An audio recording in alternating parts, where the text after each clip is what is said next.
And UEFA Champions League, match day 6, koso. A lot of interesting games and may ne kakra na metimi akova matches ne dudwo na. Mamen sha se free Bayern ne Sporting Lisbon. Game back straight away me expect Bayern say ombe wini against Sporting Lisbon. Bayern sha see ya until so mukoshia Arsenal stop yom. Sporting Lisbon fare badly at all with UEFA Champions League. Only Napoli and etimi asha Sporting Lisbon for. And Bayern phone him say, so me run into the final 8 and then I was to my friends at Sporting Lisbon. And as Sporting Lisbon for him say, so me copy more Alliance Arena, kunya even a drone pokrana, a bebo more chances so me qualify. By Ken, at the current maker say a win for Bayern no, a one Bayern for Momodimbo Ewofie. When him said this season, Alliance Arena, eba Bundesliga, eba UEFA Champions League. Obi enu ha wako Bayern fie mpokra kwa even a draw. Matches are Bayern about throughout the season. Alliance Arena no Bayern every nyina. Teams in team nko home pokra nko draw. And based on Bayern na hoden wo fie no, mo sa advantage ni say me expect so mbe wini. Let's not forget say last 36 home matches UEFA Champions League group stage and also league phase no lose game. And based on superiority fie no, Bayern big advantage against Sporting Lisbon. There is always the first time, but I believe Bayern for holding with you know, that huge advantage. Sporting Lisbon for bomb holding, ball na yefe. I had been so bit mashomo, but in terms of individual and collective play, Bayern for no was through. Chemic air distribution no, Obabenya Pavlovic, Obe Konete, Serge Gnabry, Michael Olise, BM na Hurricane, Edintinane Mawa. I believe a game by Quakin. Our Alliance Arena, Meko win. Eddie Amati, my friend, said Bayern ahead of Sporting Lisbon. Ukopiem ewo Begama. Atlanta nefie omune Chelsea. Atlanta phone him say, so we need sa game we ya. A position omu because omu 10 points. Ewo UEFA Champions League phase no. And it's Atlanta for Timisha Chelsea or 13 points. Chelsea for him clearly say ombetima qualify akoka the last 8 and answer the first 8 no one. Se oko Begamo no konya good results are e ma Chelsea chances ne ewosoro enti eye two teams are ken omo nhia omo ho da eba European competition a we be omo first time and we ni hia obia but there ba kwa ken this season hu kakra ne game ba kwa Atlanta foreign backs ne ebe very important e wo game nim oyi omo free ho a omo midfield no omo combine nyoma mienu and they dominated the midfield the Edmund Atlanta omo combine the patient build up and a quick transition. And 4 players from Atlanta and Finfino, emu mienu ewo deep. Ederson and a Brent fence Pasalic ewo Finfino. Sa 2 players nibo wo deep. Omene besha asiye use the patient build up no. Omeni mhope no Adimola Lukman and a Charles Di Katari. Sa 2 players no so and be use quick transition no. And it's a uko Atlanta. The first thing I be to see say on person dominate your ring so no man make sure so ma combine a quick transition and a patient build up using 4 players no so say Chelsea person almost stop Atlanta na idea was say Chelsea near say either say Enzo Maresca ebeman the ringers no pin the ring backs of Atlanta and I say ombe drop it no man Chelsea fullbacks in the defensive cover netimia limit Atlanta for say omun dominate a Chelsea our wing so and the good news here say Jebun Kaisedo e game we mu because can uko see Atlanta omo midfield no very solid to the sense say when nya combative and physical midfielders are ho betro so Caicedo ne Enzo Fernandez combination be here e dey ma Chelsea timi stop you omo mfimfin Chelsea timi stop you omo wingers no e the wide area na Chelsea e big chance oba konya good results ene enti game back a meko double chance e dey ma Chelsea against Atlanta double chance Chelsea Atlanta then Barcelona and Frankfurt. Baby a Barcelona da ewo UEFA Champions League table ni so no enye the best for every Barcelona fan. Currently omo da 18th ewo UEFA Champions League table ni so. Barcelona 5 games so mabono wetimi win 2, a draw 1, a lose 2. Enye the best for Barcelona. If Barcelona person omo progress to the next stage playing against Frankfurt can only any excuse than to win against Frankfurt. Bobo so the first thing I'm expecting between Barcelona and Frankfurt here say Barcelona was a winning game way na the Barcelona got to position on betima qualify to the next stage of the competition say over Frankfurt again Frankfurt bobo ko na wo say no Definitely playing against Barcelona. We're born a 3-back. Now we're using 2 wing backs. No, we're about 4 midfielders. Now we're about 1 top. And to time we are Frankfurt. And you so isolated a striker. No, no, and I do focus a panel. A rapid transition. Team be away here Frankfurt this season throughout the season. And use rapid transition. But percent time biano, you dealing with short passes, normal attacking from the wings, and to ability to create and score was through. Frankfurt now Barcelona be sure the entire season, being domestic competition, European competition, only 2 games per and omuntimi shegu. Napoli and Bayern. Omu game bi omashe biano, omabo biano se obelusu game mpokra na. Either say obeshego. And in terms of chance creation and goal scoring, no, Frankfurt for a yard here. And Barcelona kwa share team omunim goal share and omutimi create. So the only thing for Barcelona ni say Barcelona without the ball. How we make to stop Frankfurt no and the be adwuma ni nyina ye fu ediama Barcelona. How our Barcelona defensive work ni be ye adwuma.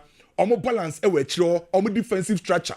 Barcelona lusuba how quickly betimi aye Frankfurt for etimi asage ball no very important. Se Barcelona etimi defend very well.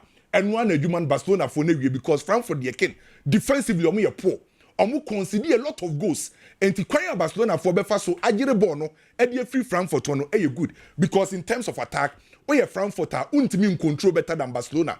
Unim pass in same Barcelona. And idea ba kwa eboa Barcelona no the current state of Barcelona positional flexibility no mu use positional flexibility no eboa Barcelona enti den so obetima predict Barcelona bobuko no ene Barca sia kan a untimi predict Lamine Yamal Lewandowski Ferran Torres Rafinha Rashford no enti sa positional flexibility no menya with the final third Emma Barcelona big advantage a straight win for Barcelona ahead of Frankfurt Inter and Liverpool 2 clubs we won 9 UEFA Champions League title Liverpool with 6 Inter with 3 a chere omo brand new omo level we UEFA Champions League by Ken me here statistics me here numbers obi bi o hwe football say say Inter modern ball was say Liverpool and here say was some statistics e be prove bibia currently the Liverpool state enye the best enti ma Inter Milan slight advantage e wo game we mu and ken unim say Inter Milan on the last 18 games we UEFA Champions League go fie on lusu ye enti currently uko Giuseppe Meazza say uko share Inter won adwen by unim ade baako team baako o timi Inter Milan wo fie pan so Liverpool 3 times o mako Giuseppe Meazza bia no omo mako win mienu alusu baako pe by this current Inter Milan team difference kakra wom as compared to Simone Inzaghi de no say under Christian Kivu kenonim de o yusu front foot style football say ka say coach be use front foot style a team omo very aggressive and omo use proactive approach no both technical and tactical and the end last season who ko share Inter Milan o jai ball no the man sebo omo use reactive approach last season banda Christian Kivu omo use proactive omo timi dominate play e dictate and who ko share ma bring backs ni very important omo join attack no Carlos Augusto and Dimarco ombeko menim midfielders no Zielinski Nicolo Barella and Abrante Francis Charnoglu no and last season na no mu use patient build up no say omo quick in terms of build up and a front two no Thuram and Abrante Francis Martinez almost so nyama freedom and lances to operate this season kwacheke Liverpool goals omo concede omo ko share team omo front line nyama freedom and lances to operator omo cause a lot of problems for Liverpool. Wow. And it's a slot any Liverpool bet me win game we akonya good results and what some use reactive approach team will use proactive approach who bet me counter no use reactive approach and reactive approach no how are Liverpool for be reactive to the Inter Milan for be ne on paper Inter Milan for no look favorite so Liverpool for now run anya adwumaden na can this season Inter Milan for no more especially e wo fie no on bet me ha Liverpool team so on paper slim advantage in Tabela. Slim advantage in Tabela. Adoson. Okay. Asamba kwa mere ho ye paye. And someone Nicolas Pepe. Akwa kadiafa Ronaldo hono. Me feel say ayem komo a asheme pa. Because this is Nicolas Pepe 2 days ago. Yenyina ya ye tuntum yenyina ye defend Nicolas Pepe. Say Okoka asem bi tia Morocco for. Ama Morocco for ni bi sebi.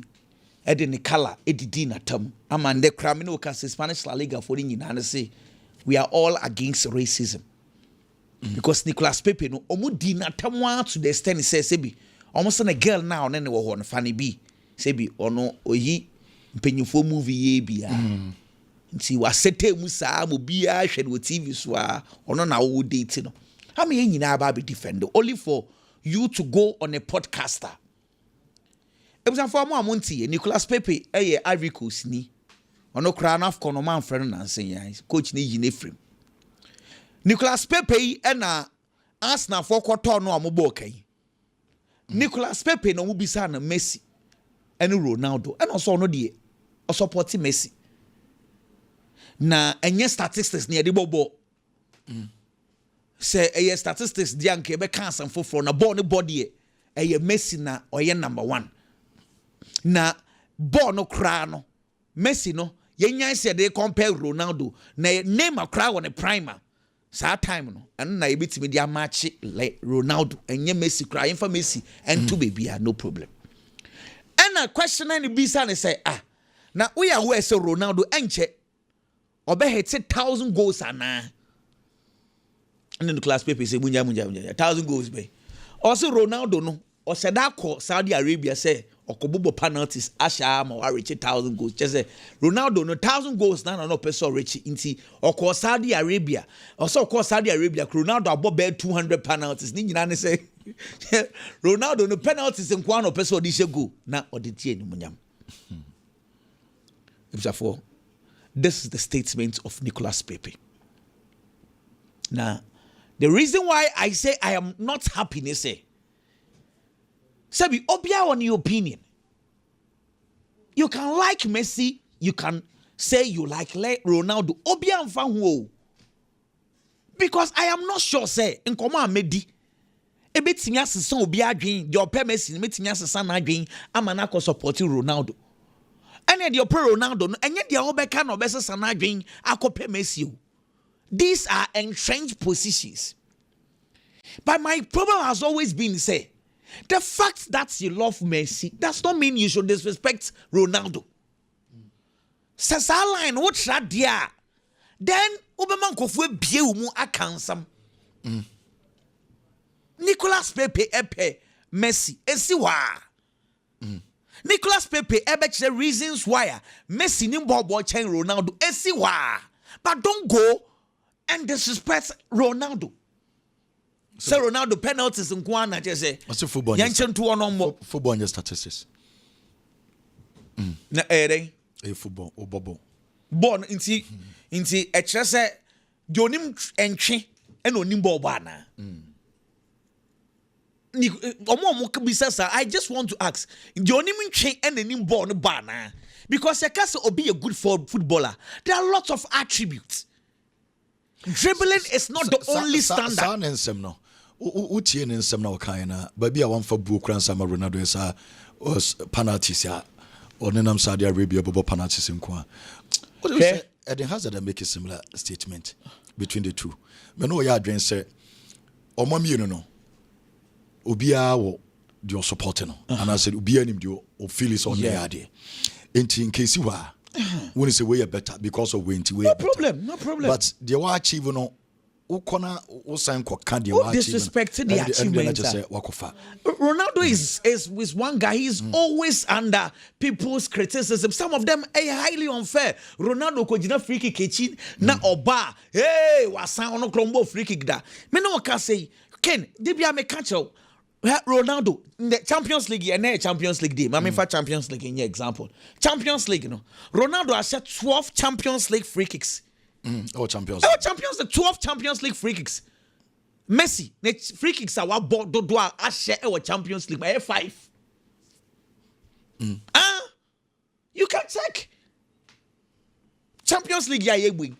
They are both free kicks. Ronaldo 12, Messi was 5. And so Ronaldo ko both free kick. Be was some Bobby Crada. People disrespect him. Sure. Na me kind the number of penalties that Ronaldo echo Saudi Arabia winya. Ken, winya 32 penalties. 32 penalties now Ronaldo inya no. Washe mu 29. Neje say wasay miensa.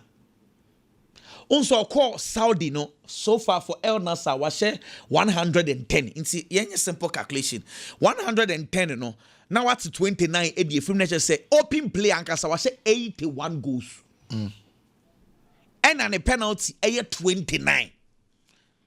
Inti it is not true say he's scoring more penalty goals at Saudi Arabia. In any case, 81 open play goals, 29 penalties.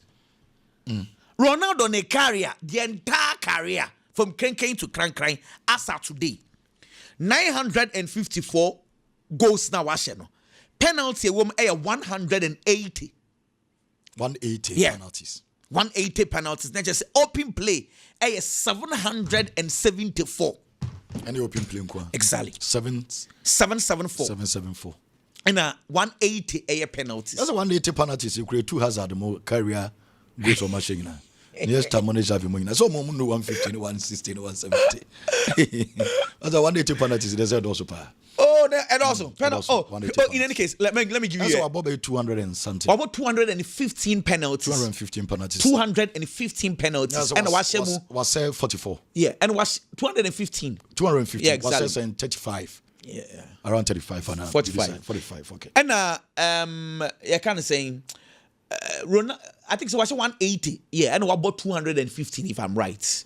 And Messi ball 144 penalties. Yeah. And then Messi share 112. Into Messi penalty goes to cry 112 penalties. No, Ronaldo did 180. But 112 and 180. I'm going to share penalties. Oh no, penalties in the Obi Ashebi, but come any day. Well, but let's move on. Let's move on. I think say sad disrespect, it is too much. Can me pa cho. Obi aniwa ni abre e wo wiase. E chen Maresca ne. Maresca. The last 3 games, about draw to Arsenal, Olusu to Leeds United. And then now they see against Bournemouth. Or share Barca we on winning match. Winning game. Inti many a brepao. Minya sure say game way or de Diagro. Nemom me the biggest Maresca problem. And with the Chelsea sporting directors. In terms of say man the pressure say on show. The biggest Maresca problem is the Chelsea fan base. Because me who say omwe story biaba set Maresca rotations in top 5 European league no on the rotations pa. Inti omwetwa assembly di ato ti nyame adom ye line up ne nya sa traditional line up no a omkwa akoso esi Maresca so say yanka. Maresca the problem the Chelsea fan base. Show Ken. Teams now a call Club World Cup. Echo when you know Chelsea any PSG. Me no can say corner ko check here start season how many injuries na PSG fuenya. Dizaidoe, Dembele, Hakimi, Nuno Mendes. Me what? Injuries left, right, center. Among for sorry so mo ko pre-season. Liverpool ko Hong Kong. Manchester United ko Norway, kakra ko Scotland, or we no ko US. Arsenal for ko Singapore, eko omu nyina chinchin no bisa unsa Chelsea or pre-season wa hin. Teams na year pre-season no. Esan say Chelsea ko na nim Club World Cup. Chelsea answer that year pre-season no. Inti ko won mu dia na mo the context aka ho. Chelsea wan ko year pre-season no. No be bought 2 games be was Stamford Bridge. And on the Friday and Saturday been a boss how much is the free ho. And the following day or Saturday league. In see one competitors na air proper pre-season, Chelsea did not do that. Into last season anymore. Now say you are going by the traditional 11 every single week. Master by this time you can say commanded injuries no cranonka Chelsea dey times 2. But what did me tell you say? Inti teams na call when we club World Cup no. Say bear for 2 months there. Luis Enrique or rotating the squad na sa because one year sa injuries no be break it team na down. Maresca so bet na press conference asia. On transam ni mu ye nche ne fan base no. Into my target na say ope rotation dodo enye na mfom so. Enye 3 weeks yana na say obno nka se be bie na no ka say de ntia eya na Oreste Enzo Oreste Rich James arrested for Fana because of medical reasons. The medical team didn't say on rotate to because to me more 3 games and twice one. And can supporters no money more. Until uko now say Rich James bench coach need 2-0 and one drop you. Me no can say and doctors for now say informing and say for the meantime Cole Palmer cannot be playing 2-3 games on a trot. Until and also so just say on manage road Kopama situation. On my one team be chire mo. Or chire bi yakofa Chelsea lineup. Na so oniwa hey or you 2-0. And they be our sana lineup. No ma kofa statistics be the abase ampa he's the first coach or yeah a lot of rotation. The rotation it is not his fault. There are a bunch of Chelsea players medically. They've informed him say those players cannot play so many games on the trot. Mokrano, as a same who say, coach, with him manager James, Ama James, it's me about 1 full year without injury. Then just say, your coach, on him how to manage situations. It's a Chelsea situation, you know, until say physically, boys need to be faith, you know, rotations in a day, because so it is not the fault of the coach. Malo goes to tie, Malo. Enzo Fernandez. Enzo say enya na anu ya. Ye ko international break. Then they see on Argentina international break one Kobe. Na ni koto dwe. Because Enzo had been nursing knee injury since the club World Cup. Na munim. Enya na anu ya ye ko international break yi. And a boy nankasa beka say o yusu sa international break ni dey treating ho a. Enka coach no rest no a coach ni ye 2-0. But na boy ni we pra. Inti Enzo Malo Gusto, Wesley Fofana, Rich James, they are all nursing injuries. Tell me 1 minute. Share Caragano. Or you su players no and no the remaining relevant. Nipa bakufo. Would see me a tata Ronaldo and no one kasa. I'm a nano, ujina ho Ronaldo sano eko bam Gary Neville and Roy Keane. Tio, what are you Ronaldo? Nipa bakufo. Messi on Pekasa. What's me? Did Messi atam sama Messi dia hometia tester or say we a donkey. Messi so we be do atampa Messi intensi. Emma Messi say nsa. Nipa bakofo what tata Jose Mourinho kra dia hometia ka say. They didn't kind. O yi 1,000 defenders abobo we say wo karaga wonka ho. Ana Mourinho kra say dia ba ko ne bufu ni say. And now no character to TV, so check the entire and how to win the Premier League. And Mourinho say how? Who champ Premier League and won GB that? Into Obia won Premier League that day. How are you able to explain and teach clubs how to win the Premier League? Nipa baku for no. It seems like player Biana Nipadom at Penasampano. He goes at that player. Because you say Salam Kwa dia. Ebiana nkanko money besesa. Esi Messi, esi Ronaldo, esi Jose Mourinho, Salah. One person. Andrew line. Biggie. Can Liverpool ne Inter Milan game no.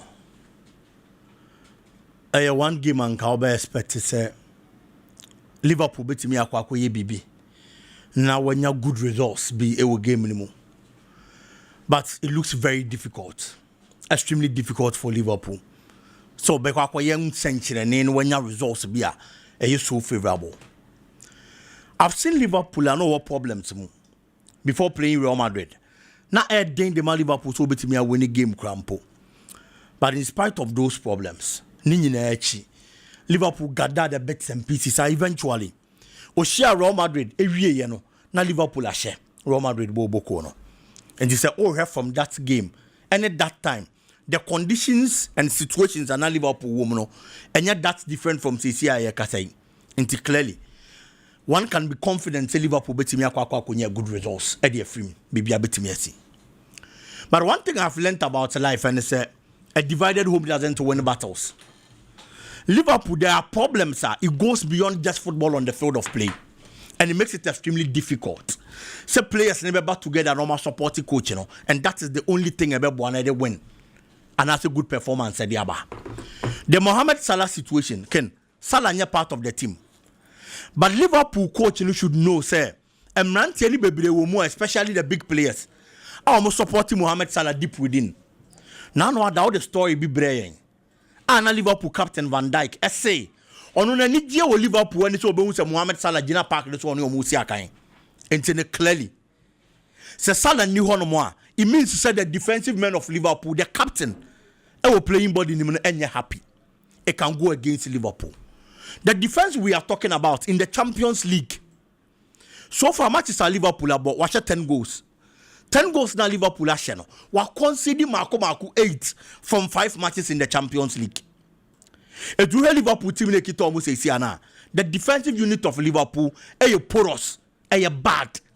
Or the Kwakwa and Inter Milan side are problems at the start of the season. Now Honmana Inter Milan facing in soft. The Liverpool problem. Almost say division near the other team at the start of the season. Christian Kivu, FACB Inter Milan, but that problem in soft. Doma bounce back. The last game they played against Como, it was one of the games and Nipadona feels a bad day pa. Ediama Inter Milan, but Inter Milan chi Como no. Opiomu Gunchen 4-0. Como intimi anya ba akokra mpante. It's the kind of confidence Inter Milan mrantie Nikita. Omre baba be wura game we mu no e was ro. Aside that, the Liverpool attack has been extremely poor. Very, very poor. Attack didn't functional to say the previous seasons. Salah ni honom no. Omo stepping in normal body man Liverpool no do they get the goals? Debbie. Say who go eketike. Onumpo na Liverpool best player this season. Ewo ani mu honom. Isaac Enkoye. Enema mfamfama no. Florian Wirtz enema mfamfama no. It's clearly attack necessary ye dangerous ne pe goals. At the moment no a problem. E kwa share an Inter Milan defense a solid. We Arsenal few honom Champions League this season. The best defensive team and another defensive unit the Inter Milan defense. Goals are almost 12. And Oma consider just 3. Oma consider the fewest number of goals after Arsenal. It's clearly a side of defense and a solid. Never a danger Liverpool attack. No, looking at the performance, I want to more dynasty. In Honum, they are going to face problems. Honum.